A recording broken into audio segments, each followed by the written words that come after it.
আজকে আমরা শেষ পাঠ করব। এই পাঠ থেকে কোশ্চেন হয় পরীক্ষাতে চক্রবৃদ্ধিটা। আমি টেকনিকে দেখা দিচ্ছি, এগুলো আসলে পরীক্ষা কেন্দ্রে সময়ের কারণে করা যায় না, যদিও পারেন, কিন্তু একেবারে শর্টে করা যায়। আর এটা স্ক্রিনশট দিয়ে রাখেন, এখান থেকে আপনারা প্রশ্ন পেয়ে যাবেন একই নিয়মে। এখানে বলছে জামিল সাহেব 10% মুনাফায় ব্যাংকে 3000 টাকা জমা রাখেন প্রথম বছরান্তে। প্রথম বছরান্তে মানে 1 বছর, ঠিক আছে? তো যখন 1 বছর, এটা মাইন্ডে রাখবেন, বছরান্তে চক্রবৃদ্ধি মূলধন কত হবে? মূলধন মানে ফি এর মান আর কি। হ্যাঁ, তো এখন আমরা জাস্ট এটাকে যে 10%টা দিচ্ছি, এটা জাস্ট 100 এর সাথে যোগ হয়। আপনি জাস্ট সংক্ষেপে লিখবেন 3000 এর মানে 10% মানে 110, আর নিচে শুধু পার্সেন্টে 100টা বসাই দেবেন। 200 কাটা 30 গুণ 110 সমান 3 11 33, অর্থাৎ 3300 টাকা। শেষে আমাদের আনসার এটাই। একেবারে শর্টে করবেন, যেটা 1 বছর বলছে এটা আমরা একবার লিখছি। এখন যদি এটা যদি 2 বছর বলতো, এটা আমরা 2বার লিখতাম। তেমনি করে পরেরটা দেখেন, 10 টাকা হার মুনাফা, এখানে মানে 20 টাকা হার মুনাফা মানে এখানে 20%। 500 টাকায় 2 বছরে, এখানে 2 বছর বলছে মানে একটু লক্ষ্য করুন, 2 বছর চক্রবৃদ্ধি মূলধন কত। তার মানে আমরা আগের মতো লিখবো 500 এর 20% মানে 120, নিচে 100। তো এটা যেহেতু আমরা 2 বছর বলছে, এই জন্য এটা আমরা 2বার লিখবো, 120 100।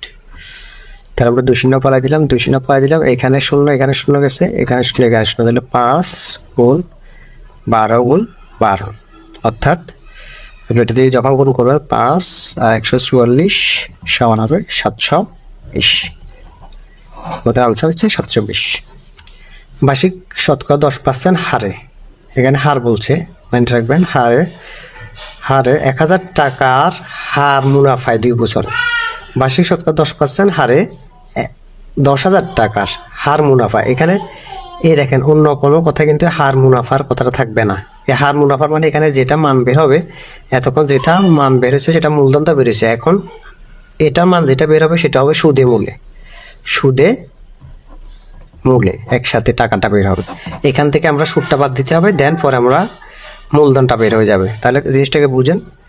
আগের নিয়মে আমরা দেখবো 10,000 1 2 3 4 0 গুণ, এখানে বলছে 10% মানে 110, এটা আমরা কবার লিখবো? 2 বছর, 2বার। 110 2বার লিখলাম। হ্যাঁ, এখানে ধরেন আমরা 4 শূন্য আছে নিচের, এখানে 4 শূন্য পালাই দিলাম, ঠিক আছে? তা আমাদের এখানে বেরোলো কত? 110। এটা গুণ করলে আমাদের বের হচ্ছে যে 2 শূন্য আর 121, অর্থাৎ হবে 12 21, ঠিক আছে? এটা যে সুদে মূলে। তো এখন আমি তো বলে দিয়েছি সুদে মূলের টাকাটা কত? 12100। তাহলে আমাদের কত টাকার হার ছিল? 10,000 টাকা। এই 10,000 টাকাটা মাইনাস করে দিতে হবে। 10,000 টাকা মাইনাস করে দিলে আমাদের কত থাকতেছে? অর্থাৎ আমাদের গুণটা 11 গুণ করলে 121, আচ্ছা 0 0 1 2, ঠিক আছে? তাহলে 2100 আমাদের রেজাল্ট হচ্ছে 2100। একেবারে শর্টে হয়ে গেল।